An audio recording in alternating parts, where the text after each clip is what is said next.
Power of introvert, अकेले होने की पावर क्या होती है। एक अकेला इंसान जो कि इंट्रोवर्ट है वो क्या कर सकता है। सोसाइटी ने इंट्रोवर्ट्स को बहुत हल्के में ले रखा है। जब मैंने ये बुक पढ़ी तो मैंने अपने आप से एक प्रॉमिस किया, अब चाहे जो हो जाए आपसे मैं चैनल पे अच्छा कंटेंट डालूं। अब तक जितनी भी गलती कर ली वो बहुत हो गया। और आज की बुक समरी है क्वाइट, जिसको लिखा है सुजन कैन ने। अगर आप एक इंट्रोवर्ट हो तो आप अपने बारे में अच्छे से जान सकोगे कि आपको कब कैसा फील होता है, उसके अकॉर्डिंग आपको कब कैसे करना चाहिए। तो अगर आपको ऐसा लगता है कि मैं सोसाइटी से बहुत ही अलग हूँ, मैं लोगों से ज्यादा सोशलाइज नहीं होता, तो आपको बता दूं कि वर्ल्ड की 1/3 पॉपुलेशन इंट्रोवर्ट है। So let's dive today book summary Quiet by Susan Cain. First chapter, ये मेरी सीट है। 1 दिसंबर 1955 इवनिंग में, उस समय अमेरिका में रेसिज्म मतलब गोरे काले का भेदभाव अपने पीक पे था। इतना कि पब्लिक बस में व्हाइट एंड ब्लैक को बैठने की अलग अलग जगह होती थी। अब उसी बस में एक लड़की बैठी हुई थी जिसका नाम था रोजा पार्क। अब रोजा पार्क उसी ब्लैक कलर सेक्शन वाले सीट पे बैठी होती है, पर बस में भीड़ ज्यादा हो रही थी और व्हाइट्स खड़े थे क्योंकि उनकी सीट्स फुल हो गई थी। तब कंडक्टर ने रोजा पार्क से बोला कि आप अपनी सीट दीजिए, व्हाइट्स खड़े हैं। नहीं, क्या? ये मेरी सीट है, मैं नहीं दूंगी, रोजा ने बोला। बस कंडक्टर ने बोला अगर आप ऐसा नहीं करेंगे तो फिर हमें पुलिस बुलानी पड़ेगी। रोजा ने बोला बुला लीजिए, कोई प्रॉब्लम नहीं है। पुलिस आई और रोजा को अरेस्ट कर लिया। इससे पूरा अमेरिका मानो हिल सा गया हो। अमेरिका के जितने भी ब्लैक थे वो जैसे यूनाइट होने लगे और उन्होंने 381 डे का रिवॉल्ट किया और वो पब्लिक बस से जाना ही छोड़ दिए। फाइनली ये रिवॉल्ट एंड जब मार्टिन लूथर किंग ने स्पीच दी और रोजा को अप्रिशिएट किया। रोजा के मरने के बाद इन 2005 उनके लिए ऑबिचुरीज आई। ऑबिचुरीज मतलब लेटर्स। बहुत ही सॉफ्ट हार्टेड थी पर उनका दिल शेयर का था। उन्होंने अकेले ही पूरे अमेरिका के ब्लैक्स को यूनाइट कर दिया। पर ये क्वालिटीज तो एक्सट्रोवर्ट की है ना, तो रोजा जो कि एक इंट्रोवर्ट है वो कैसे इतनी बोल्ड हो गई? इसका जवाब आपको मिलेगा इसी बुक समरी में। देखो, जब भी बात इंट्रोवर्ट की आती है उन्हें जैसे बैकवर्ड देखा जाता है सोसाइटी के हिसाब से, पर ऐसा नहीं है। चलिए मैं आपको कुछ एग्जांपल देता हूँ। फर्स्ट, साइंस में आपने थियरी ऑफ इवोल्यूशन तो जानते होंगे। फर्स्ट पर्सनल कंप्यूटर जो कि एक इंट्रोवर्ट ने बनाया था। अरे चलो एंटरटेनमेंट की बात करते हैं। आपने हैरी पॉटर की कहानी तो सुनी होगी जो कि $1 मिलियन कंपनी हो गई अब, वो भी एक इंट्रोवर्ट ने लिखा था। अरे अब आपको यकीन नहीं होता तो फिर जाओ आप गूगल पे सर्च कर लो। पर एक मिनट, वो गूगल भी एक इंट्रोवर्ट ने ही बनाया है। एक्सट्रोवर्ट में देखा गया है कि वो फास्ट रेस्ट डिसीजन लेते हैं, मतलब फटाफट, पर एक इंट्रोवर्ट नहीं। इंट्रोवर्ट लेट डिसीजन लेता है पर उसका जो डिसीजन होता है वो एक वेल प्लान होता है। एक्सट्रोवर्ट को ग्रुप डिसीजन, पार्टी, लोगों के साथ मिलना, सेलिब्रेट करना अच्छा लगता है, पर एक इंट्रोवर्ट को अकेले में होना पसंद होता है। और अगर उसके फ्रेंड्स बनते भी हैं तो फिर वो उनसे डीप कन्वर्सेशन करने में इंटरेस्टेड होता है। सेकंड लेसन, एक्सट्रोवर्जन की शुरुआत। ये एक्सट्रोवर्ट और इंट्रोवर्ट वर्ड्स आए कहाँ से? हमारी डिक्शनरी में ये आए कहाँ से? तो अब तक आपको तो ये तो पता चल गया हो कि एक्सट्रोवर्ट को लोगों के साथ मिलने जुलने में पसंद होता है और इंट्रोवर्ट को अकेले में रहना पसंद होता है। देखो, साल 1902 से भी पहले सेल्फ हेल्प की बुक होती थी, पर 1902 से पहले की जो सेल्फ हेल्प की बुक होती थी वो बेस्ड होती थी, उसमें हमें सिखाया जाता था कि हम एक अच्छे सिटीजन कैसे बने, हमारी सोशल रिस्पॉन्सिबिलिटीज क्या होती है, हैबिट्स। पर साल 1920 के बाद सेल्फ हेल्प बुक बेस्ड हो गई पर्सनैलिटी पर, जैसे पब्लिक स्पीकिंग, मैग्नेटिक पर्सनैलिटी। अब इससे हुआ क्या, जो लोग अकेले में रहते थे जिन्हें हम इंट्रोवर्ट्स कहते हैं, उन्हें लोग जज करने लगे। वो अपने आप को काइंड ऑफ नीचा फील करने लगे। पर हद तो तब हो गई जब एक डिटर्जेंट एड में ये दिखाया गया कि अगर आप शाय हो, आपके अंदर कॉन्फिडेंस नहीं है, तो फिर आप ये डिटर्जेंट यूज करो, आपके अंदर का कॉन्फिडेंस जाग जाएगा। एक मिनट, इस एड में तो शाय को कॉन्फिडेंस को इम्प्रूव करने की सलाह दी जा रही है, पर हम इम्प्रूव तो उसे ही करते हैं ना जो कि परफेक्ट नहीं होता। इस एड के बाद इंट्रोवर्ट्स को जैसे एक सेकंड क्लास सिटीजन की तरह देखा जाने लगा। इसका मतलब ये कि इंट्रोवर्ट होना सही नहीं होता है। ऐसा ही सिमिलर एड है, अगर आपको पब्लिक स्पीकिंग में एंजाइटी होती है तो फिर आप ये गोली खाइए और आपका कॉन्फिडेंस बढ़ जाएगा। ये सारे एड्स मिथ के चलते लोगों के दिमाग में ये सेक्शन डिवाइड हो गया जिन्हें हम इंट्रोवर्ट और एक्सट्रोवर्ट कहते हैं, और ये नॉर्मल है, जानवरों में भी होता है। Third lesson, yes yes MD. सुजन एक मोटिवेशनल सेमिनार में गई $895 का टिकट लेकर, पर उन्होंने वहाँ पे ऑब्जर्व किया इनसिक्योर इंट्रोवर्ट्स को। पर इसका रीजन क्या है? सुजन ने देखा जब टोनी रॉबिन्स स्टेज पे आए तो फिर वो कुछ ऐसे सिग्नल दे रहे थे कि लाइफ में हमें कुछ भी पाना है उसे यस एटीट्यूड के साथ देखना चाहिए, जो कि ठीक है। और टोनी रॉबिन्स ने कॉन्फिडेंस के साथ चीजों को टैकल करने की एडवाइस दी, जो कि सुजन को अच्छा नहीं लगा। अगर लोग कॉन्फिडेंस से सब कुछ बन जाते तो फिर लोग आज प्रेसिडेंट होते, पर सच तो ये कि अगले कॉन्फिडेंस से कुछ भी नहीं हो सकता। जब लोग सेमिनार से बाहर है तो फिर सुजन ने ऑब्जर्व किया कि लोग मोटिवेटेड है और लोग ये से चिल्ला रहे हैं। सुजन को समझ में आया कि ये कुछ ही घंटों की बात है, इनके बाद ये लोग बैक टू नॉर्मल लाइफ में आ जाएंगे, क्योंकि इनके ऊपर असर हुआ एक पावरफुल स्पीच का, लाइटिंग, म्यूजिक, और फिर ये लोग ऊपर से चाहे कुछ भी बोले, यस यस ये लोग अंदर से खोखले चैंट्स हैं। सुसन ने ऑब्जर्व किया कि टोनी इंट्रोवर्ट्स को एक सेकंड क्लास सिटीजन की तरह दिखा रहे और फिर अपने ऑडियंस को बता रहे कि हमें डिसीजन फास्ट लेने चाहिए। और एक इंट्रोवर्ट जो कि बहुत सोचता है वो डिसीजन को बहुत ज्यादा सोच समझ के लेता है। ये जरूरी नहीं कि लोगों को फास्ट डिसीजन लेना चाहिए या फिर उन्हें अपना सोशल सर्कल बड़ा करना चाहिए। Fourth lesson, Harvard business school. Harvard business school एक ऐसी जगह जहाँ पे एक भी इंट्रोवर्ट नहीं है।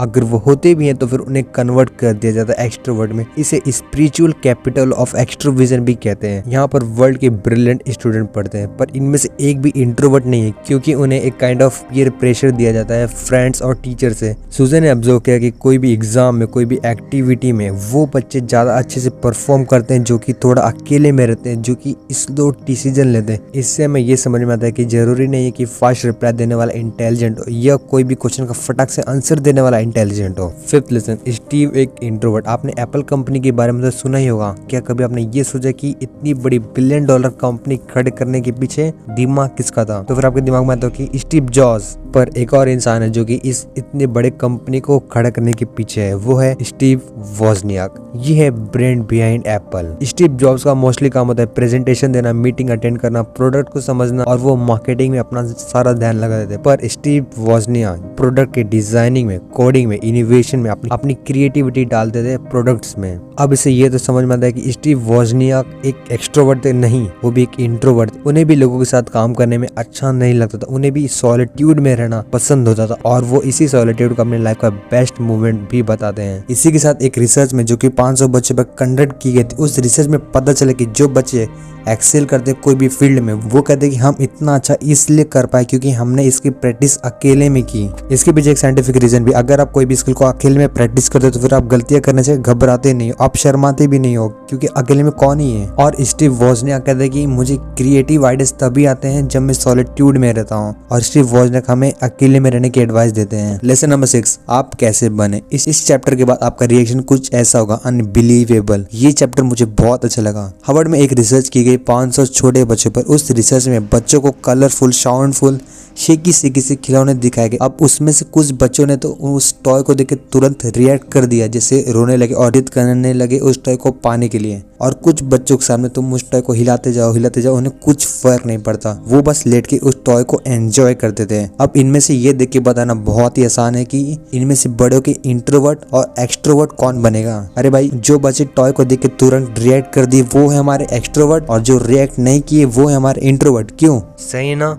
जो बच्चे उस टॉय को देख रिएक्ट किए वो असल में इंट्रोवर्ट हैं, और जो बच्चे उस टॉय को देख के कोई भी रिएक्शन नहीं किए वो है एक्सट्रोवर्ट। अब ऐसा कैसे हो सकता है? अब देखो, कोई भी बच्चा फ्यूचर में एक्सट्रोवर्ट या इंट्रोवर्ट होगा ये डिपेंड करता है एमिगडाला पे और उसके अपब्रिंगिंग पे।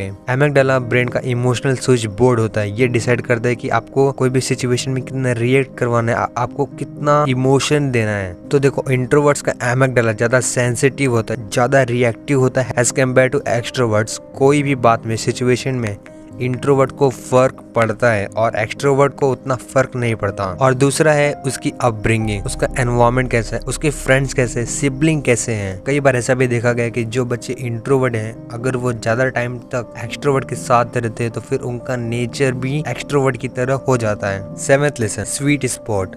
स्वीट स्पॉट का मतलब होता है एकदम परफेक्ट, न ज्यादा न कम। इसे आप ऐसे समझ सकते हैं कि बैट का वो पार्ट जिस पे अगर बॉल लगे तो फिर बॉल समझो सीधा 6 ही जाएगी, नहीं ज्यादा कम नहीं ज्यादा, एकदम परफेक्ट पॉइंट पर। एज एन इंट्रोवर्ट आपका स्वीट स्पॉट क्या है? वो कौन सी जगह जहाँ पे आपको अच्छा फील होता है? क्या वो घर में या फिर ऑफिस में? अगर आप एक्सट्रोवर्ट हो तो फिर आपका स्वीट स्पॉट कौन सा है? मीटिंग में, स्कूल, कॉलेज में? इससे पहले मैं ये डिक्लेयर कर दूं कि सुजन कैन ने इंट्रोवर्ट्स या एक्सट्रोवर्ट की बढ़ाई नहीं की। उन्होंने बस ये बताया कि इंट्रोवर्ट और एक्सट्रोवर्ट अच्छा परफॉर्म करते हैं अलग अलग सिचुएशन में। देखो, अगर आप एक इंट्रोवर्ट हो तो फिर आप अपनी पूरी लाइफ ऐसे नहीं जी सकते, आपको थोड़ा तो सोशलाइज होना पड़ेगा ना, नहीं ज्यादा नहीं कम, एकदम परफेक्ट स्वीट स्पॉट पर। आप अपना परफेक्ट स्वीट स्पॉट फाइंड कैसे करें? इसके लिए आपको एक छोटा सा सर्वे करना पड़ेगा। आपके ऊपर। अब एक तरफ ऐसी चीजें लिखो जो कि आपको अच्छा फील करवाती है और फिर एक तरफ ऐसी चीजें जो कि आपको बुरा फील करवाती है। अब इन दोनों के बीच में जो पार्ट होता है वो है आपका स्वीट स्पॉट, जिसमें आप ज्यादा अच्छा भी फील नहीं करते और जिसमें आप ज्यादा बुरा भी फील नहीं करते, जिसमें आप एकदम ही अकेले नहीं होते और फिर जिसमें आप ज्यादा सोशलाइज भी नहीं होते हैं। Lesson number 8, investing. अगर आप एक इंट्रोवर्ट हो तो फिर आपको इन्वेस्टिंग की दुनिया में कम लॉस होगा एज कम्पेयर टू एक्सट्रोवर्ट, और आप उनसे अच्छा भी परफॉर्म कर पाओगे, क्योंकि जैसे कि मैंने को पहले बताया, एक इंट्रोवर्ट कोई भी डिसीजन को बहुत ही ज्यादा सोच समझ के लेता है और ये इन्वेस्टिंग की दुनिया में की माना जाता है। इंट्रोवर्ट्स को लेस सिमुलेशन चाहिए होता है। सिमुलेशन मतलब कोई भी एक्टिविटी में आपको काम को करने में कितना मजा आ रहा है, ये जोश में अपना होश नहीं करते। इन्हें अच्छे से पता कि कब बैक फुट लेना है और कब ज्यादा हो रहा है। ये मूड किलर होता है जो कि इन्हें इन्वेस्टिंग की दुनिया में इजीली सर्वाइव करने में मदद करता है। इनका माइंड थ्रेड ओरिएंटेड होता है, मतलब कि ये आने वाले प्रॉब्लम को पहले ही सॉल्व करने की कोशिश करते हैं। वैसे ये रियल लाइफ में उतना अच्छा तो नहीं है, पर ये इन्वेस्टिंग में की माना जाता है। इसी के साथ एक्सट्रोवर्ट जो कि कोई भी एक्टिविटी में उन्हें हाई सिमुलेशन चाहिए होता है, तो अगर इन्हें किसी भी चीज में बहुत ज्यादा प्रॉफिट हो रहा है तो फिर ये उससे आसानी से इन्फ्लुएंस हो जाते हैं और फिर अपना लॉस करा बैठते हैं। एक्सट्रोवर्ट का माइंड रिवॉर्ड ओरिएंटेड होता है। इन्हें बोनस डिस्काउंट मिलने पर इन्हें बहुत ही ज्यादा अच्छा लगता है। देखो, खुश तो इंट्रोवर्ट भी होते हैं पर उन्हें एक्सट्रोवर्ट की तरह उससे सेलिब्रेट करना अच्छा नहीं लगता है और फिर उन्हें पता होता है कि कब बैक फुट लेना है। और अगर आपको जानना है कि आप रिवॉर्ड ओरिएंटेड हो या फिर थ्रेड ओरिएंटेड, तो फिर स्क्रीन पे आए गए क्वेश्चन के जवाब देके आप ये जान सकते हो। अगर इनमें से ज्यादातर क्वेश्चन के आंसर यस है तो फिर आप एक रिवॉर्ड ओरिएंटेड पर्सन हो, और अगर इसमें से ज्यादातर क्वेश्चन के आंसर यस हैं तो फिर आप एक थ्रेड ओरिएंटेड पर्सन हो। अब बात करते हैं लेसन नंबर 9, एक्सट्रोवर्ट बनने की एक्टिंग। क्या हम थोड़ा इंट्रोवर्ट और एक्सट्रोवर्ट दोनों ही नहीं है? हाँ, और इन्हें एम्बिवर्ट कहते हैं। हमारे पर्सनैलिटी में जो इसमें से सबसे ज्यादा होता है हम उसके लिए जाने जाते हैं, इंट्रोवर्ट या एक्सट्रोवर्ट। देखो, हमें लाइफ में ज्यादातर इंट्रोवर्ट भी नहीं होना है और न ही ज्यादा एक्सट्रोवर्ट। हमारी पर्सनैलिटी में एक मिक्सचर होना चाहिए इन दोनों का। अगर आप एक इंट्रोवर्ट हो तो फिर क्या आपको ऐसा नहीं लगता जब मैं कोई भी कंफर्टेबल ग्रुप में बैठता हूँ तो फिर मैं थोड़ा सोशलाइज होता हूँ, थोड़ा एक्सट्रोवर्ट की तरह कुछ एक्ट करने लगता हूँ, और ये सही भी है। आपको आपके बिहेवियर को सिचुएशन के हिसाब से चेंज कर लेना चाहिए at a certain period of time. आपको अपने आप को ये याद दिलाना चाहिए कि आप हो कौन, आपका ओरिजिनल सेल्फ क्या है, और आपको आपके ओरिजिनल सेल्फ में रिटर्न आ जाना चाहिए at a certain period of time, वरना वो आपकी आदत भी बन सकती है। अब चलते हैं अपने लास्ट चैप्टर की तरफ जो कि है introvert child and there world. Lesson number 10, introvert child and there world. एक पेरेंट्स अपने बच्चों को लेकर डॉक्टर मिलर के पास जाते हैं और डॉक्टर को बोलते हैं कि सर ये बहुत ही ज्यादा गुमसुम सा बैठा रहता है और ये फालतू के मॉडर्न कार्स को डिजाइन करने में बिजी रहता है और इसके अंदर कोई भी फाइटिंग स्पिरिट नहीं है। एग्जाम्पल के लिए आज इसके छोटे भाई ने इसे बहुत ही बुरे तरीके से कूटा और फिर इसने उसे मुड़ के कुछ जवाब भी नहीं दिया। हम चाहते हैं कि आप इसके अंदर वो फाइटिंग स्पिरिट, वो एग्रेशन बनाओ, वरना इस दुनिया में इसका होगा क्या। डॉक्टर ने उस बच्चे को ऑब्जर्व किया और फिर पेरेंट्स को बोला कि आपके बच्चे में तो कोई प्रॉब्लम नहीं है, ये तो नॉर्मल है, पर वो एक इंट्रोवर्ट जरूर है। आपको कोई टेंशन लेने की जरूरत नहीं क्योंकि ये नेचुरल है। इनफैक्ट 1/3 ऑफ पॉपुलेशन इंट्रोवर्ट है। हो सकता है कि उसका कोई यूनिक पैशन हो। आपको उसे स्मॉल ग्रुप में रखना चाहिए। कोई भी इंट्रोवर्ट जो कि एक स्मॉल ग्रुप में होता है उसकी सबसे ज्यादा ग्रोथ होती है। अगर आप इसे बड़े ग्रुप में रख दोगे तो फिर इसकी कोई भी ग्रोथ नहीं हो पाएगी। ये बुक हमें इंट्रोवर्ट और एक्सट्रोवर्ट की दोनों की रिस्पेक्ट करना सिखाता है। तो इसी के साथ ये ब्यूटीफुल समरी यहीं पे एंड होती है। आई होप आज की ये समरी आपको अच्छी लगी हो, और अगर अच्छी लगी तो फिर इस चैनल को सब्सक्राइब कर लेना, और बाकी का आपको तो मालूम ही है। ये वीडियो को बनाने में मुझे 15 दिन लगी। इसी के साथ मिलते हैं अगली वीडियो में।